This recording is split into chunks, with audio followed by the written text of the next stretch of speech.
कि राजा परीक्षित को ये कथा सुखदेव जी ने क्यों सुनाई। तो सूत जी कहते हैं, महाभारत का युद्ध जब समाप्त हो गया था, दुर्योधन की जंघा को भीम ने अपनी गदा से तोड़ दिया था। बड़े बड़े वीर मारे जा चुके थे। महाभारत के युद्ध मैदान में दुर्योधन पड़ा था, अपने मृत्यु की प्रतीक्षा कर रहा था, क्योंकि पैर हाथ तो टूट गए थे, कहीं जा भी नहीं सकता।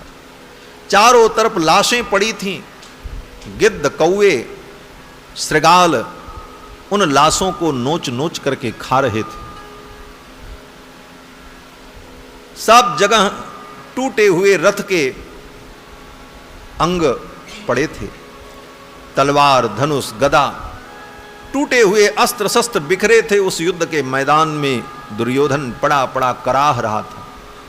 उसी समय अश्वत्थामा आए, द्रोणाचार्य के पुत्र अश्वत्थामा आए। अश्वत्थामा ने दुर्योधन को देखा। दुर्योधन ने अपने गुरु के पुत्र अश्वत्थामा के चरणों में प्रणाम किया और कहा, आचार्य पुत्र, हमारी पराजय हो गई। हमारे पास बड़े बड़े वीर थे, भीष्म पितामह जैसे महारथी, आपके पिता जैसे महान धनुर्विद्या के विद्वान आचार्य द्रोण, आचार्य कृप और बड़े बड़े महारथी, लेकिन इतने लोगों के रहते हुए भी महाभारत युद्ध में हमारी पराजय हो गई। अश्वत्थामा हंसने लगा। अश्वत्थामा ने हंसते हुए कहा, राजन, आपकी पराजय इन वीरों के कारण नहीं हुई है, पराजय आपके कारण हुई। आपका निर्णय गलत था। आपने इन लोगों को महारथी बनाया, आपने इन लोगों को सेनापति बनाया जो आपके पक्ष के नहीं थे। मन से ये पांडव के पक्ष में थे और तन से आपके साथ थे। आपने मुझे सेनापति नहीं बनाया। अगर मैं सेनापति बनता तो ये युद्ध आपके पक्ष में होता, आप विजयी होते। लेकिन अभी भी कुछ बिगड़ा नहीं है। आप मुझे सेनापति घोषित कर दो, इस हारे हुए युद्ध को मैं जीत में बदल दूंगा। अश्वत्थामा ने कहा। दुर्योधन ने कहा, अब तो सेना ही नहीं है, सेनापति क्या बनावे। अश्वत्थामा ने कहा, आप राजा हो, आप तो अभी जिंदा हो, और दो लोग सेना में बचे हुए हैं। बोले कौन? बोले एक कृपाचार्य बचे हैं और एक कृतवर्मा बचा हुआ। कृतवर्मा और कृपाचार्य दो लोग बचे थे और बाकी सारी सेना मारी जा चुकी थी। अश्वत्थामा ने कहा, ये दो सैनिक, कृपाचार्य और कृतवर्मा, ये दो सैनिक और मैं सेनापति और आप राजा, ये चार लोग मिलकर के 5 पांडव को जीत लेंगे। आप चिंता मत करो, आप मुझे सेनापति घोषित तो करो, कल ये युद्ध आपके पक्ष में हो जाएगा। मरता क्या न करता। दुर्योधन ने कहा, चलो ये भी देख लेते। अपने शरीर के बहते हुए रक्त को लेकर के अश्वत्थामा के मस्तक पर लगा दिया और दुर्योधन ने कहा, मैंने आपको सेनापति बनाया। अश्वत्थामा ने कृपाचार्य और कृतवर्मा से कहा कि धर्म के अनुसार अब आप मेरे सैनिक हैं और मैं सेनापति हूं, आपको मेरी आज्ञा का पालन करना चाहिए। धर्म से बंधे हुए कृपाचार्य और कृतवर्मा ने कहा, ठीक है, आपकी जैसी आज्ञा। अश्वत्थामा ने कहा, मेरे साथ चलो। चलते हुए अश्वत्थामा ने कहा, महाराज, मैं प्रतिज्ञा करता हूं, प्रातः काल सूर्योदय के पहले 5 पांडवों के मस्तक को काट करके ले आऊंगा और आपके चरणों में रख दूंगा। अश्वत्थामा ने जब ऐसी प्रतिज्ञा कर ली, दुर्योधन का उत्साह बढ़ गया। अश्वत्थामा कुछ भी हो, शस्त्र विद्या को जानने वाला है, आचार्य पुत्र हैं और ये अपनी प्रतिज्ञा से पीछे नहीं हटेंगे। और इन्होंने प्रतिज्ञा कर ली है 5 पांडवों के सिर को लाने के लिए। अब तो हमारी विजय तय है। अश्वत्थामा को शक्ति मानो आ गई, वो दुर्योधन को मानो शक्ति आ गई और वो अश्वत्थामा को विदा किया। अश्वत्थामा चल पड़े कृपाचार्य और कृतवर्मा को लेकर। अश्वत्थामा ने कहा, चलो मेरे साथ, और अर्धरात्रि में पांडव के शिविर की ओर चल पड़े। रास्ते में देखा एक बड़ी विचित्र घटना हुई। घटना यह हुई कि उल्लू को दिन में नहीं दिखाई पड़ता है, रात्रि में दिखाई पड़ता है, और कौवे को दिन में दिखाई पड़ता है, रात्रि में नहीं दिखाई पड़ता। तो किसी कौवे ने उल्लू के घोंसले पर दिन में हमला किया और उसके बच्चे को कौवे ने मार डाला। वो बेचारे उल्लू कुछ नहीं कर पाए, लेकिन उन्होंने प्रतीक्षा की। दिन बीत गया, जब रात्रि हुई तो उल्लू ने कहा अब इनके ऊपर हमला बोल दिया जाए।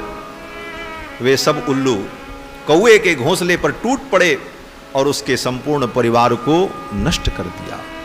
अश्वत्थामा ने देखा रात्रि में यह घटना। अश्वत्थामा ने कहा इसी नीति का पालन करना चाहिए। पांडव सो रहे होंगे और इसी समय उनके ऊपर हमला कर दिया जाए, रात्रि में वो कुछ नहीं कर पाएंगे और उन्हें मार दिया जाए। युद्ध तो किसी भी प्रकार से जीत लेना चाहिए। यह सोच करके अश्वत्थामा चल पड़ा कि सोते हुए पांडव के मस्तक को हम काट लेंगे, लड़ाई करने की जरूरत ही नहीं पड़ेगी। अश्वत्थामा जब चल पड़ा, भगवान श्री कृष्ण जान गए कि अश्वत्थामा ने प्रतिज्ञा की है पांडव के मस्तक को काटने के लिए, और ये पांडव अगर मर गए तो फिर महाभारत युद्ध का तो कोई परिणाम नहीं होगा। जिस धर्म की स्थापना के लिए मैंने पांडव का पक्ष लिया वो कार्य ही समाप्त हो जाएगा, इसलिए इनको बचाना चाहिए। भगवान ने पांडवों से कहा कि आज की रात्रि बड़ी सुंदर है, चलो चलते हैं घूमने के लिए चांदनी रात में। भगवान श्री कृष्ण पांचों पांडव को लेकर, द्रौपदी को लेकर के शिविर से बाहर चले गए घूमने के लिए। अश्वत्थामा आया, जिस शिविर में पांडव विश्राम करते थे, अश्वत्थामा ने आकर के कृपाचार्य और कृतवर्मा से कहा कि तुम दोनों लोग शिविर के द्वार पर खड़े रहो, कोई भी व्यक्ति निकले तो उसे मार देना, जिंदा मत निकलने देना, मैं भीतर जा रहा हूं, और किसी को भीतर आने मत देना, न कोई भीतर आवे न भीतर से कोई बाहर जा सके। कृपाचार्य और कृतवर्मा दोनों द्वार पर खड़े रहे, धनुष बाण लेकर। अश्वत्थामा भीतर प्रवेश किया। पांडव को तो लेकर के भगवान चले गए। द्रौपदी के 5 पुत्र सोए हुए थे बिस्तर पर, 5 महारथी। उन्हीं द्रौपदी के 5 पुत्रों को ही अश्वत्थामा ने समझा ये 5 पांडव सो रहे हैं, और पांडव तो वो भी हैं, क्यों बोले पांडव के पुत्र हैं इसलिए पांडव, पांडु के वंश में उत्पन्न है इसलिए पांडव है। और अश्वत्थामा ने प्रतिज्ञा की थी 5 पांडवों का सिर ले आऊंगा, तो 5 पांडव चाहे भीम, अर्जुन, नकुल, सहदेव, युधिष्ठिर हो, और चाहे उनके 5 पुत्र हो, पांडव तो पांडव। भगवान ने सोचा कि अश्वत्थामा की भी प्रतिज्ञा पूरी हो जाए और पांडव भी बच जाएं, इसलिए भगवान ने ऐसी लीला की। 5 पांडव को द्रौपदी को लेकर के चले गए। द्रौपदी के 5 पुत्र सोए हुए थे बिस्तर पर। अश्वत्थामा आया, उन 5 का सिर काट लिया। सिर काट करके एक कपड़े में बांध कर लेकर के चल पड़ा। अंधेरे में उसने देखा नहीं कि ये किसके सिर, वो तो यही समझा कि ये 5 पांडव हैं। सैनिक लोग जब दौड़े तो कृतवर्मा और कृपाचार्य ने उन सैनिकों को मृत्यु के घाट उतार दिए।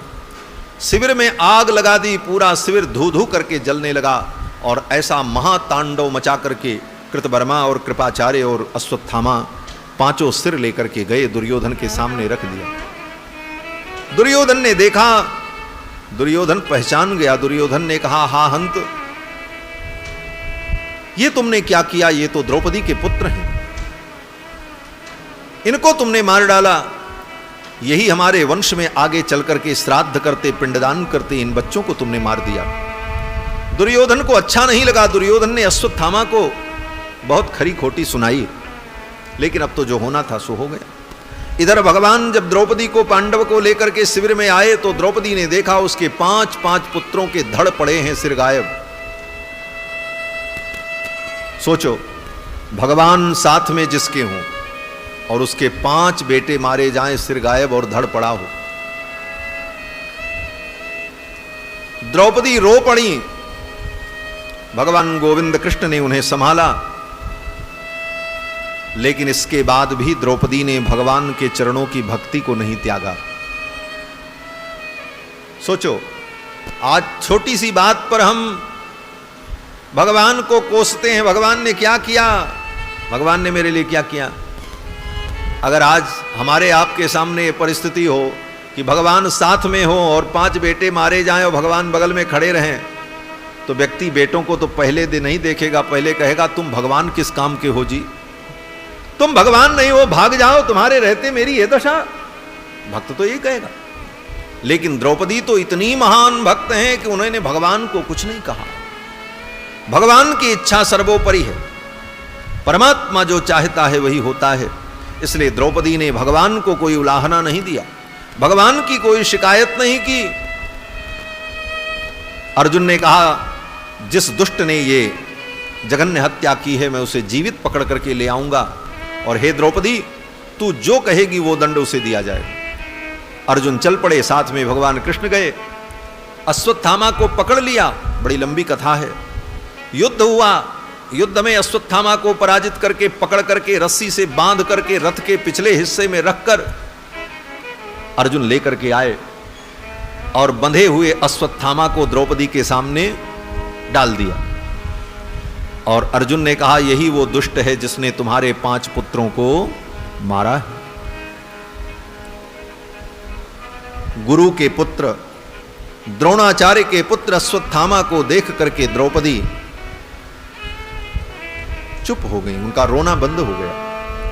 और द्रौपदी ने अर्जुन से कहा कि आपने इनको बांध क्यों रखा, इनको छोड़ दो।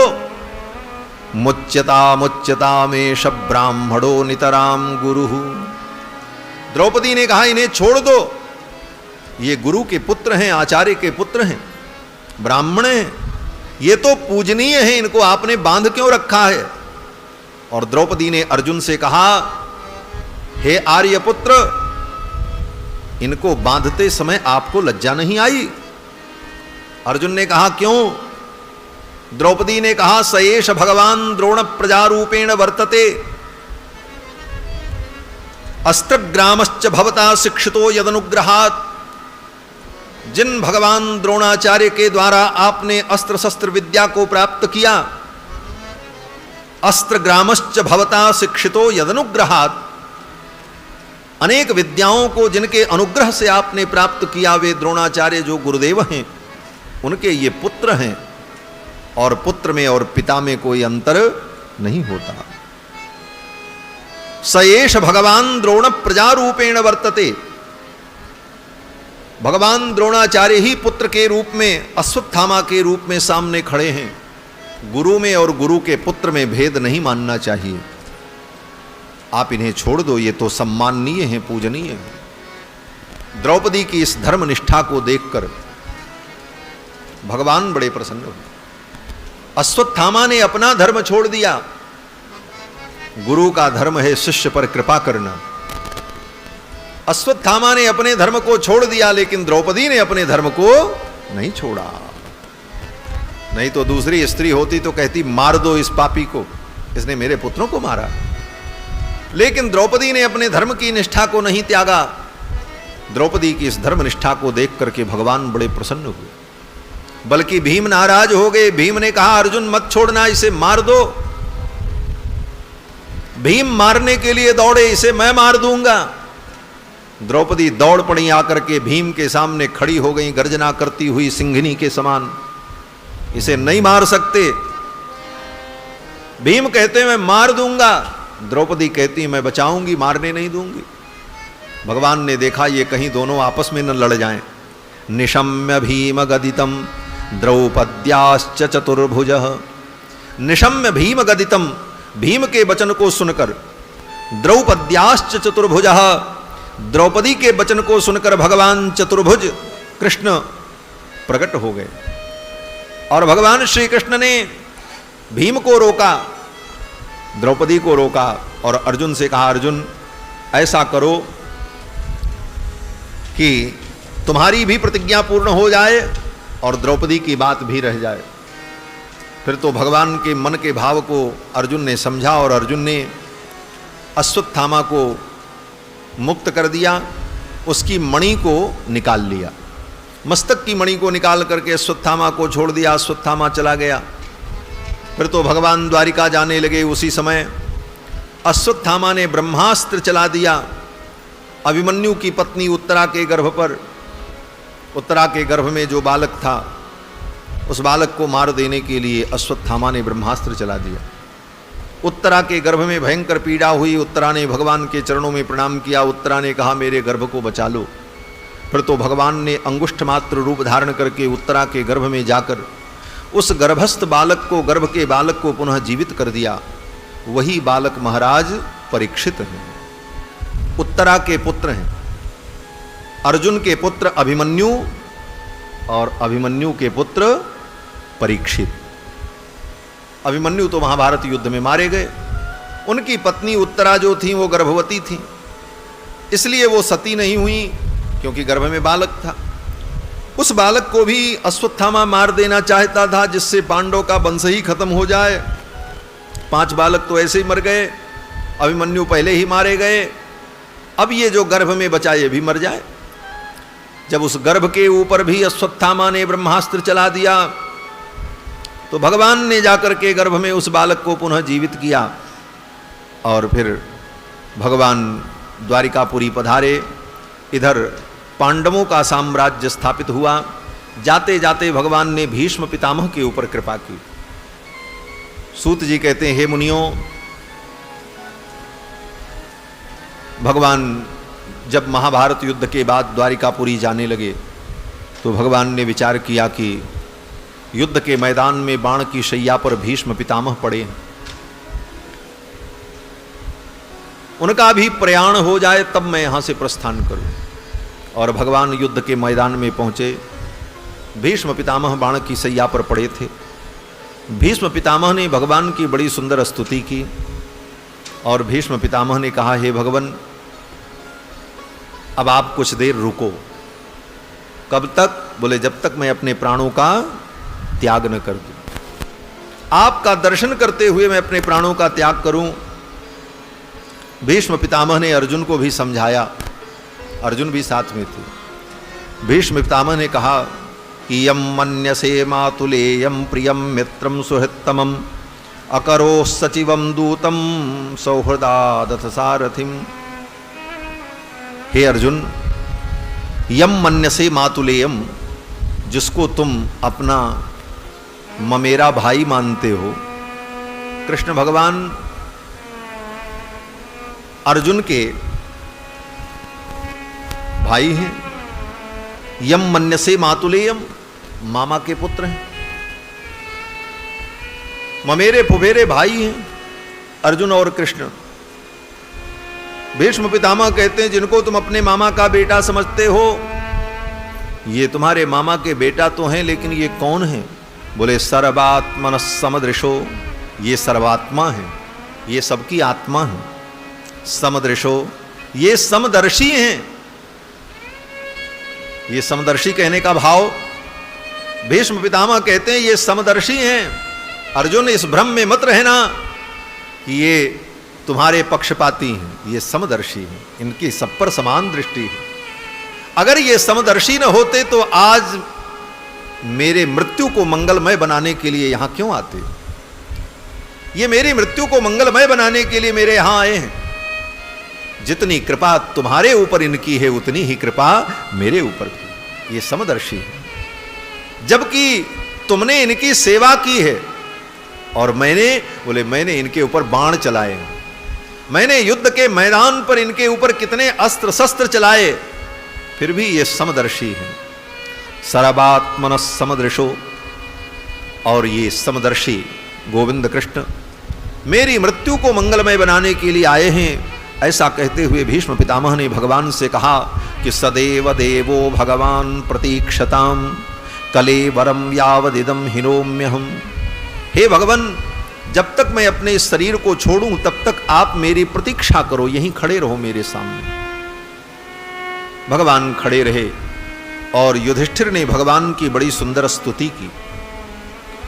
वो भीष्म पितामह ने भगवान की बड़ी सुंदर स्तुति की। स्तुति करते हुए भीष्म पितामह ने 11 श्लोकों में पुष्पिताग्रा छंद में भगवान की स्तुति की। इन श्लोकों का छंद जो है उसका नाम है पुष्पिताग्रा।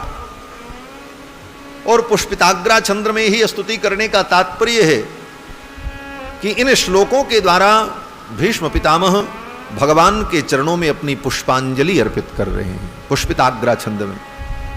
और 11 श्लोकों में भीष्म पितामह ने भगवान की स्तुति की।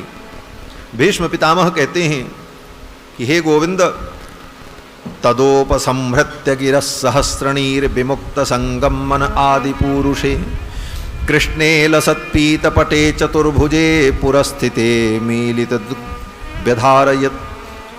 हे प्रभु, हे भगवान, भीष्म पितामह स्तुति करते हुए कहते हैं कि हे प्रभु, मेरी मति आप में लग जाए, मेरी मति को आप अपने चरणों में लगा लो और मेरी रति आप में हो जाए और मरने के बाद मेरी गति भी आप में हो जाए। मेरी मति, मेरी रति, मेरी गति आप हो। बड़ी सुंदर स्तुति की। भीष्म पितामह ने कहा, प्रभु मुझे वो दृश्य आज भी याद है, महाभारत के युद्ध में लाखों लाखों वीरों के बीच में जब आप रथ के टूटे हुए पहिए को लेकर के दौड़े, हंतुमिभं गतोत्तरीयः, जब रथ से आप कूदे मुझे मारने के लिए, तो आपका पीतांबर आपके कंधे से सरक गया। पृथ्वी पर वो पीतांबर घसटने लगा।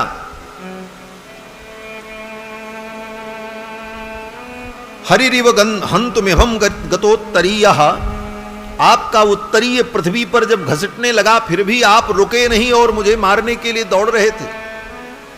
मतलब बोले, जब आपका पीतांबर पृथ्वी पर घिसट रहा था, मानो पृथ्वी भूदेवी आपके पीतांबर को पकड़ करके आपको रोकना चाहती थी, गोविंद रुक जाओ।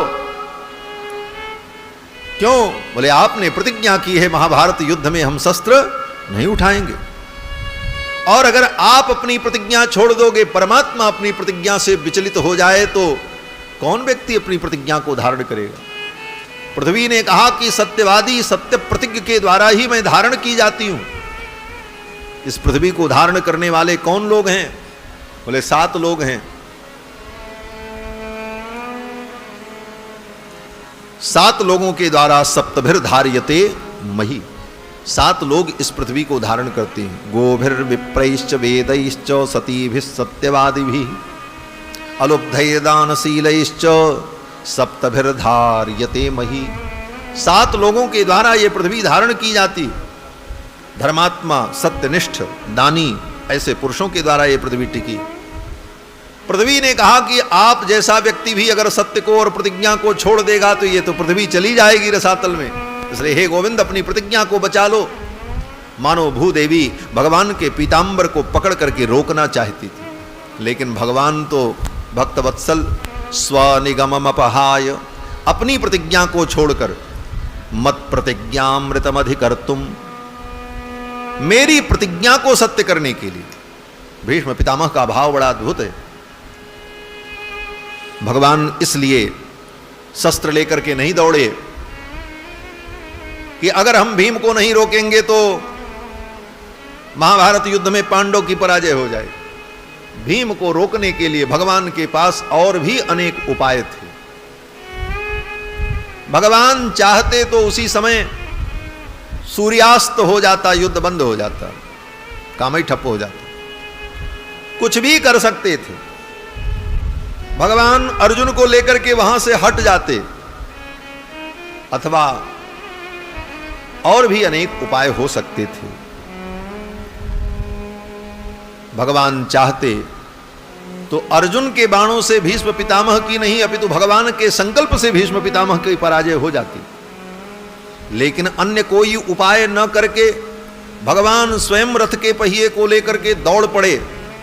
भीष्म पितामह कहते हैं इसका एक ही कारण था कि भक्त वत्सल भगवान मेरी प्रतिज्ञा को सत्य करना चाहते थे।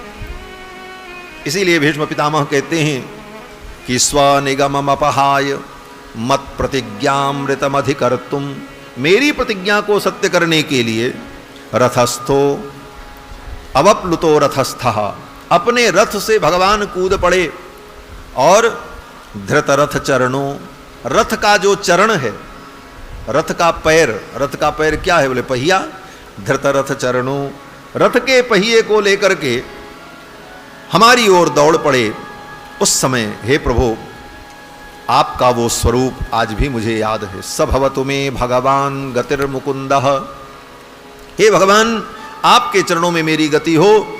इस प्रकार भीष्म पितामह ने भगवान की बड़ी सुंदर स्तुति की है। कृष्ण एवं भगवती मनोवाग दृष्टिवृत्ति भी, भगवान कृष्ण में अपने मन को, अपनी वाणी को और अपनी दृष्टि को और अपनी चित्त की वृत्ति को लगा दिया भीष्म पितामह ने। कैसे? बोले सामने भगवान कृष्ण खड़े हैं और भीष्म पितामह बाण की सैया पर पड़े पड़े भगवान को देख रहे हैं। तो दृष्टि कहां लगी है? बोले भगवान में। और वाणी से भगवान की स्तुति कर रहे हैं, इसलिए वाणी भी कहां लगी है? भगवान में।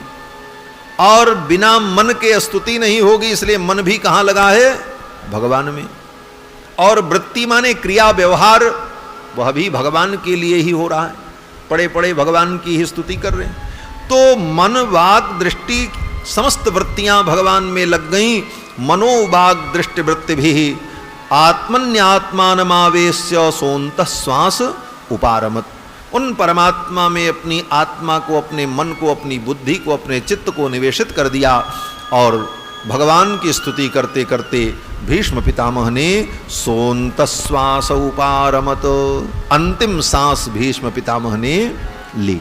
अर्थात उनकी आयु पूर्ण हो गई। और भीष्म पितामह की जब आयु पूर्ण हो गई, आंखें बंद हो गईं, श्वास बंद हो गई, तत्र दुंदुभयो ने दुर्देव मानववादिताः, उसी समय देवताओं ने दुंदुभी बजाई, पुष्प वृष्टि की, जय जयकार की। ससंसुसाधवो राज्ञाम खात्पेतु पुष्पवृष्टयः, आकाश से पुष्प वृष्टि होने लगी। भीष्म पितामह के इस महाप्रयाण को देखने के लिए, भगवत धाम गमन देखने के लिए बड़े बड़े ऋषि मुनि अमलात्मा महात्मा लोग एकत्रित थे। उन सभी लोगों ने भीष्म पितामह के इस दिव्य प्रयाण को देखा। भीष्म पितामह भगवत धाम चले गए। इसके बाद भगवान श्री कृष्ण भी द्वारिका पधारे। इधर पांडवों का साम्राज्य स्थापित हुआ।